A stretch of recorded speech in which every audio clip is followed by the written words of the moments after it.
बिस्मिल्लाहिर्रहमानिर्रहीम। अस्सलाम वालेकुम अजीज तलबा। मोहम्मद ताहिर कॉमर्स डिपार्टमेंट से बिजनेस स्टैटिस्टिक्स की नई वीडियो के साथ, जिसका नाम आज का जो हमारा टॉपिक है वो वेरिएबल है, उसके लिए हम हाजिर हैं। वेरिएबल्स, उसकी टाइप्स क्या होती हैं, वेरिएबल्स क्या होते हैं, इन सब के ऊपर आज हम डिस्कशन जो है वो करेंगे। साथ फ्रीक्वेंसी डिस्ट्रीब्यूशन वो क्या होता है उसको भी देखते हैं। तो आइए देखते हैं जी वेरिएबल्स क्या होते हैं। Variable a measurable quantity which change from person to person, यानी कि ऐसी मेजरेबल एक क्वांटिटी है जो एक पर्सन से दूसरे पर्सन तक चेंज हो जाती है। Object to object, place to place, यानी कि object to object and place to place is called variable, यानी कि जो जगह के साथ साथ, पर्सन के साथ साथ या ऑब्जेक्ट टू ऑब्जेक्ट की मकासद के साथ वो जो चेंज होता है उसको आप वेरिएबल बोलते हैं। एग्जाम्पल में किसी पर्सन की एज, देन हाइट या वेट एक्सेट्रा। फिर वेरिएबल्स की जो टाइप्स हैं, दो टाइप्स को डिस्कस किया गया है। नंबर 1 है क्वालिटेटिव वेरिएबल्स और सेकंड है क्वांटिटेटिव वेरिएबल। क्वालिटेटिव वेरिएबल क्या होता है? Characteristics which can't be measured numerically, यानी कि ये एक ऐसा वेरिएबल है जिसको आप न्यूमेरिकली काउंट नहीं कर सकते, मेजर्ड नहीं कर सकते, उसको आप क्वालिटेटिव वेरिएबल बोलते हैं। बट ओनली इट्स प्रेजेंस और absence can be described are called qualitative और एट्रीब्यूट वेरिएबल्स, यानी कि जिसकी सिर्फ और सिर्फ आप प्रेजेंस या एब्सेंस को डिस्क्राइब कर सकते हैं, उसको आप बयान कर सकते हैं, उसको शो करवा सकते हैं, वो सिर्फ और सिर्फ क्वालिटेटिव या एट्रीब्यूटेबल जो वेरिएबल्स हैं वो कहलाते हैं। उनकी क्वांटिटी को आप लोग मेजर नहीं कर सकते, न्यूमेरिकली उसको आप मेजर नहीं कर सकते, वो आपका क्वालिटेटिव वेरिएबल कहलाता है। एग्जाम्पल में है ब्यूटी, कलर या हैबिट्स। फिर है जी quantitative variable, a characteristics which can be measured numerically is called quantitative variable, यानी कि एक ऐसा वेरिएबल जिसको आप क्वांटिटी के साथ, जिसको आप जो न्यूमेरिकली मेजर कर सकते हैं, वो आपका क्वांटिटेटिव वेरिएबल कहलाता है। इसके एग्जांपल्स में है एज है, हाइट्स है एंड स्पीड है etcetera. Types of quantitative variables की आगे फिर दो टाइप्स को डिस्कस किया गया है। नंबर 1 पे है कंटिन्यूअस वेरिएबल, उसके बाद है डिस्क्रीट वेरिएबल। कंटिन्यूअस वेरिएबल क्या होता है? A variable which can assume any value within a given interval is called continuous variable, यानी कि गिवन इंटरवल के अंदर से कोई भी वैल्यू को जब आप एज्यूम कर लेते हैं तो उसको कंटिन्यूअस वेरिएबल बोला जाता है। For example height of a person, weight of a girl, time, speed etcetera. Discrete variable क्या होता है? A variable which can assume only some specific values within a given range, यानी कि एक रेंज के अंदर कुछ स्पेसिफिक वैल्यू को जब आप अज्यूम करते हैं तो वो डिस्क्रीट वेरिएबल कहलाता है। एग्जांपल में है जी नंबर ऑफ चिल्ड्रंस है, नंबर ऑफ पर्संस है, नंबर ऑफ कार्स है, number of rooms, number of leaves etcetera. उसके बाद है जी सब्जेक्ट मैटर।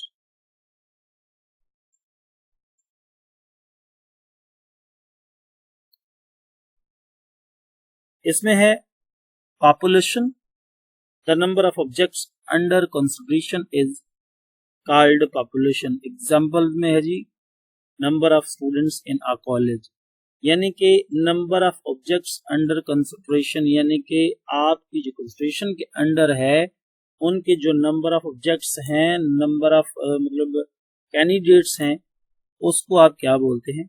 पॉपुलेशन। यानी कि एक सोसाइटी की, एक कंट्री की जो होल मतलब जो पॉपुलेशन है, जो होल आदमी है, जो बशिंदे हैं, उसको पॉपुलेशन का नाम दिया गया।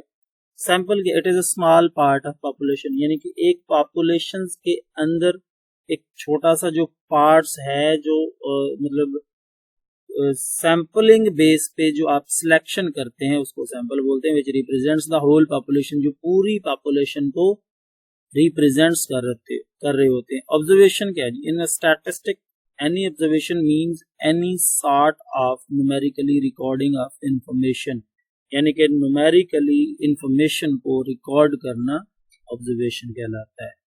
उसके बाद है जी parameter, numerically quantity which is calculated from the population is called parameter, यानी कि पैरामीटर एक ऐसी क्वांटिटी, न्यूमेरिकली क्वांटिटी है जिससे आप क्या कैलकुलेट करते हैं, पॉपुलेशन को कैलकुलेट कर सकते हैं, उसको आप पैरामीटर मतलब बोलते हैं। स्टैटिस्टिक क्या है जी, numerically quantity which calculated from, जिसके थ्रू सिर्फ और सिर्फ आप सैंपल मतलब कैलकुलेट कर सकते हैं, उसको स्टैटिस्टिक्स बोलते हैं, स्टैटिस्टिक बोला जाता है। एग्जाम्पल में है सैंपल मीन। कांस्टेंट क्या जी, a quantity which can assume only one value, जिसमें सिर्फ और सिर्फ आप एक वैल्यू अज्यूम करते हैं, उसको आप क्या बोलते हैं जी, कांस्टेंट। उसके बाद है जी क्लासिफिकेशन कैसे करनी है। आप लोगों ने पहले आपने डाटा इकट्ठा करना सीखा, इकट्ठा करने के बाद अब उसको आप क्लासिफिकेशन जो है डाटा की वो कैसे करेंगे। The term classification is the process of arranging observation into different classes, यानी कि क्लासिफिकेशन की जो टर्म्स है बताया जा रहा है कि जी क्लासिफिकेशन क्या है जी, is the process of arranging observation into different classes, यानी कि जो आपने डाटा इकट्ठा किया हुआ है, जो आपके पास ऑब्जर्वेशन आई है, उसको डिफरेंट क्लासेस के अंदर अरेंज करने के अमल को क्लासिफिकेशन बोला गया। और category according to some common characteristics क्या जी, one way classification, two way and three way classification. The data में be classified by one or more characteristics at a time, तो उसको आप वन वे क्लासिफिकेशन बोलेंगे। When data are classified according to one characteristics is called one way classification, when data are classified according two-way characteristics is called two-way classification. Similarly, data classified by three characteristics is called three-way classification. Objects हैं जी कुछ classification के, वो बताए गए। Number one पे to reduce the mass of data in such a way that similarities and dissimilarities can be apprehended. उसके बाद second है टू रिमूव अननेसेसरी डिटेल, जो यानी कि डिटेल्स आपके पास आपको मतलब जरूरी नहीं है, उसको आप रिमूव कर सकते हैं।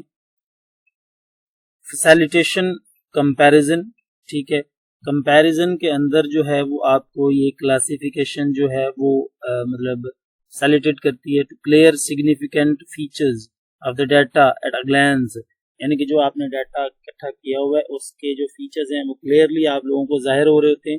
Enable to statistical treatment of data. इसके बाद जो नेक्स्ट है जी हमारे पास वो है टैबुलेशन, यानी कि टेबल फॉर्म के अंदर आपने डाटा को कैसे रिप्रेजेंट करना है वो देखते हैं जी। डेफिनेशन है जी, the process of making tables or arranging data into rows and columns, यानी कि जो भी आपके पास डाटा है उनको रोज एंड कॉलम्स के अंदर जब आप अरेंज कर लेते हैं तो उसको आप क्या बोलते हैं, tabulation. Tabulation may be simple, complex depending upon the number of characteristics involved. Tables are the most common form of documentation used by a scientist. Difference between classification and tabulation. Tabulation और classification के अंदर यहाँ पर difference जो है वो बताया गया। These two terms of data go together. Classification is the first step in the tabulation. Before the data are put into tabular form, they have to be classified. यानी कि tabulation मतलब जो classification है वो टेबल से पहले का step है। टेबल्स के अंदर डाटा ऐड करने से पहले जब आप डाटा को ऑर्गेनाइज करते हैं उसको आप क्लासेस के अंदर बनाते हैं, उसको क्लासिफाइड कर लेते हैं। This step displays the data under different columns, और इस स्टेप के अंदर जो आपको डाटा शो होता है उस डाटा को आपने डिफरेंट जो कॉलम्स हैं, डिफरेंट रोज के अंदर जो डाटा शो करते हैं वो टैबुलेशन में आ जाता है। अब है जी कंस्ट्रक्शन ऑफ टेबल, यानी कि एक टेबल जो है वो आपने बनाना कैसे है। सबसे पहले उसका टाइटल है, उसके बाद टाइटल में आप लोगों को पता है जी क्या आता है, ये लिखा भी हुआ है, title is heading eight top of the table, यानी कि जो आपका टेबल है उसकी हेडिंग जो है वो सबसे ऊपर आपने टॉप पे देनी। उसके बाद है जी columns, caption and box head है, then row caption, then stump, फिर बॉडी है, उसके बाद सोर्स नोट है, स्पेसिंग है, प्रेफेक्टरी नोट्स हैं, और ये आपके सामने पूरा एक टेबल जो है वो बनाया गया है। इसी तरह के स्टैटिस्टिक्स के आप लोग टेबल्स बनाएंगे।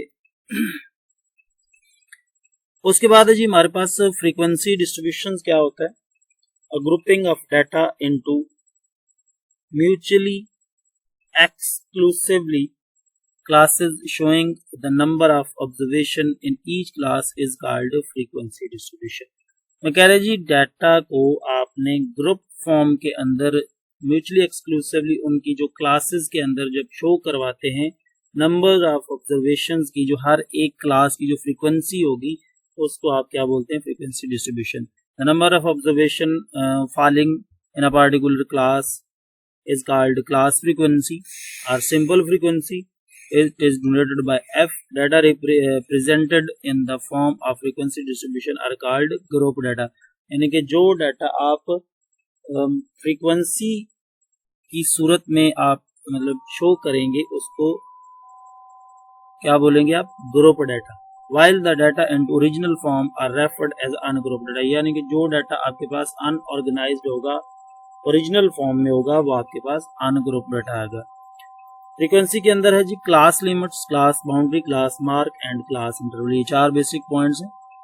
क्लास लिमिट्स क्या होता है जी, class limits are defined as the value of the variables, variables की वैल्यू को क्लास लिमिट डिफाइन कर रही होती है, विच एक्सप्लेन द क्लासेस, जो क्लासेस को एक्सप्लेन कर रही थी। Class boundary are the exact value which break up one class from another class, यानी कि पहली क्लास से दूसरी क्लास की जो एग्जैक्ट वैल्यू होगी उनके दरमियान जो एग्जैक्ट फिगर्स होगा, जो ब्रेकअप वैल्यू होगी, उसको क्लास बाउंड्री का नाम दिया है। Class mark is average value of lower and upper class limits और क्लास बाउंड्रीज, यानी कि जो आपकी क्लास बाउंड्रीज होंगी या क्लास मार्क कैसे आएगा जी, एवरेज वैल्यू होगी अपर एंड लोअर क्लासेस, यानी कि पहली और दूसरी दोनों को आपने सम करना है, 2 पे डिवाइड करना है, जो आंसर आएगा वो होगा क्लास मार्क। क्लास इंटरवल क्या होता है जी, class interval the difference between upper and lower class boundary is called class mark, यानी कि अपर और लोअर क्लास बाउंड्री का जो डिफरेंस है वो आपका क्लास मार्क कहलाता है। उसके बाद एग्जाम्पल्स है जी हमारे पास, उसमें हम देखते हैं कि जी डाटा को आपने कैसे ऑर्गेनाइज किया है। पहले नंबर पे है जी, सबसे पहले एग्जांपल नंबर 1 है the raw data of self technicians in a sample of 10 technical reports are given below. Raw data है आपके पास टेक्नीशियंस का in a sample of 10 technical reports, 10 technical reports का आपके पास डाटा है, जो है जी 501403823042107107 312602257 एंड 2। करना क्या है आपने, इसका construct a frequency distribution of self technicians of technical reports. अब ये डाटा है आपके पास अनग्रुप, तो ये सॉल्यूशंस में देखें। सबसे पहले जी नंबर ऑफ सेल्फ टेक्नीशियंस, आपके पास जो एग्जैक्ट फिगर्स थे वो डाटा के अंदर मैक्सिमम 8 तक जा रहा था, 0 1 2 3 4 5 6 7 8। उसके बाद टेलीमार्क्स हैं, देन फ्रीक्वेंसी है, फ्रीक्वेंसी आप काउंट की है इसी डाटा के अंदर के ये डाटा जो है इसमें 0 कितनी बार आया है, तो वो आप काउंट करें तो वो 5 बार 0 आया है, तो 0 की फ्रीक्वेंसी 5 हुई, 1 की फ्रीक्वेंसी 1 आया आपके पास इस डाटा में 3 बार, उसके बाद 2 आया 6 बार, फिर उसके बाद 3 आया वो 3 बार, 4 आया 2 बार, 5 भी 2 बार, 6 जो है वो 1, उसके बाद 7 है 2 एंड 8 है 1। ये टोटली आपके पास सेल्फ टेक्नीशियंस की जो फ्रीक्वेंसी है वो कैलकुलेट हो गई है। उसको उसके बाद टैली कर दिया। इसी तरह सेम नेक्स्ट एग्जांपल है कि जो रॉ डाटा है, raw data of prices in rupees of a set of 50 popular science books in a Multan is a given construct a frequency distribution using class interval size 10। अब यहाँ पे आपके पास एक raw data है, एक अनग्रुप डाटा है, वो 50 बुक्स हैं, साइंस की पॉपुलर बुक्स हैं, उनकी जो प्राइस है वो आपको बताई गई है। उसने बताया कि जी आपने फ्रीक्वेंसी डिस्ट्रीब्यूशन का एक टेबल बना के देना है जिसके अंदर आपने क्लास का जो साइज है वो 10 रखना है। तो डिफरेंट क्लासेस के अंदर ये डाटा आप लोग हमें अरेंज करके दें। तो आप इसके लिए जब साइज बताया गया है क्लास का, या मतलब क्लास का जो साइज है या क्लास इंटरवल है वो बता दिया गया है। अब आपको पास नंबर ऑफ क्लासेस जो हैं वो कितनी आएंगी, उसके लिए हम सबसे पहले रेंज फाइंड करेंगे। तो रेंज का जो फार्मूला है xm माइनस एक्स नॉट, यानी कि maximum value and minimum value. तो इस डाटा में देखें सबसे मैक्सिमम वैल्यू है वो 100 है और मिनिमम वैल्यू 11। 100 में से 11 को माइनस किया तो आपके पास 89 का आंसर आया। तो नंबर ऑफ क्लासेस हैं जी, साइज उसने बताया था 10, तो 89 को 10 पे आप डिवाइड कर देंगे, नंबर ऑफ क्लासेस का आंसर आता है जी 8.9। ऑलमोस्ट आप इस डाटा को 9 क्लासेस के अंदर अरेंज कर सकते हैं। तो देख लें जी, मिनिमम वैल्यू आपके पास 11 थी तो 11 से स्टार्ट कर दिया, 11 से 20, 21 से 30, 31 से 40, 41 से 50, 51 से 60, फिर 60 से 61, 70, 71, 80, 81, 90, 91 एंड 100। अब इन क्लासेस के अंदर जो जो फ्रीक्वेंसी आ रही है वो काउंट की गई है। तो 11 से 20 की जो फ्रीक्वेंसी है वो है 10, 21 से 30 की जो फ्रीक्वेंसी है वो 15 एंड सो ऑन। देन उसके बाद इसको टैली कर दिया गया, तो एग्जांपल नंबर 2 जो है वो भी कंप्लीट हो गई है। उसके बाद एक और एग्जांपल है जिसको आप लोग देख रहे हैं, ये एग्जांपल्स भी है, सॉल्यूशंस भी है। देन ये एक और एग्जांपल है, एग्जांपल नंबर 4, ये सेम एट एज वैसे ही है जैसे एग्जांपल नंबर 1 और 2 हमने सॉल्व किए हैं। स्टूडेंट्स इसको आप लोगों ने होमवर्क के लिए यूज करना है ये। उसके बाद एक छोटा सा हमारा टॉपिक है कम्युलेटिव फ्रीक्वेंसी डिस्ट्रीब्यूशन। इसको देखते हैं जी ये क्या होता है। Cumulative frequency distribution is a table that display class interval, यानी कि एक टेबल है जिसके अंदर आपने क्लास इंटरवल को शो करना है, and the corresponding cumulative frequencies. The cumulative frequency is denoted by CF and for a class interval is obtained by adding the frequencies of all preceding classes including the class। यानी कि जो पहले number पे आपकी frequency आ रही है उसके अंदर जो नेक्स्ट फ्रीक्वेंसी आती जाएगी, अगली क्लास की जो फ्रीक्वेंसी आएगी उसको आप एड अप करते जाएंगे, तो आपके पास क्लास फ्रीक्वेंसी जो कम्युलेटिव फ्रीक्वेंसी है उसका आंसर आता जाएगा। ये आपके पास पूरा एक क्वेश्चन सॉल्व किया गया है कि वेट्स बताए गए हैं जी 110 से 119, 120 से 129, 130 से 139 एंड सो ऑन। उसके बाद टैली किए गए हैं, फिर फ्रीक्वेंसी बताई गई है और साथ क्लास बाउंड्री की गई है। ये कैसे आई है, जो आपकी पहली क्लास होती है उसको आप लोअर क्लास लिमिट बोलते हैं, जो नेक्स्ट क्लास दूसरी होती है उसको अपर क्लास लिमिट बोलते हैं। तो लोअर क्लास बाउंड्री में आपने 0.5 को माइनस करना होता है और अपर क्लास बाउंड्री में 0.5 को आप ऐड करते जाते हैं, तो आपकी क्लास बाउंड्री बनती है। अब 110 था तो उसके अंदर हमने 0.5 माइनस किया तो हमारे पास क्लास बाउंड्री में आया 109.5 और सेकंड क्लास थी 119, उसमें हमने 0.5 को ऐड किया तो आंसर आया हमारे पास 119.5 एंड सो ऑन। फिर जो कम्युलेटिव फ्रीक्वेंसी है वो कैसे आई है जी, 1 उसके अंदर नेक्स्ट क्लास की फ्रीक्वेंसी ऐड की गई है, तो आपकी सेकंड क्लास की जो कम्युलेटिव फ्रीक्वेंसी है वो आई है 1 + 4 = 5। अब 5 के अंदर जो नेक्स्ट क्लास की फ्रीक्वेंसी है वो 17, वो ऐड अप हुई है एंड 22 आ गए। 22 में अगली क्लास की जो फ्रीक्वेंसी है वो है 28, वो ऐड हुई है 50 है, फिर 50 में 25 ऐड हुआ, 75 में 18 ऐड हुआ,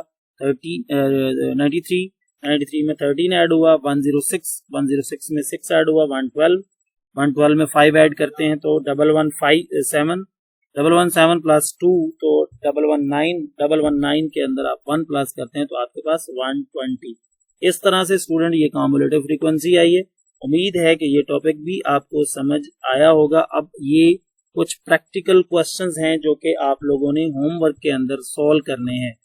थैंक यू, अल्लाह हाफिज।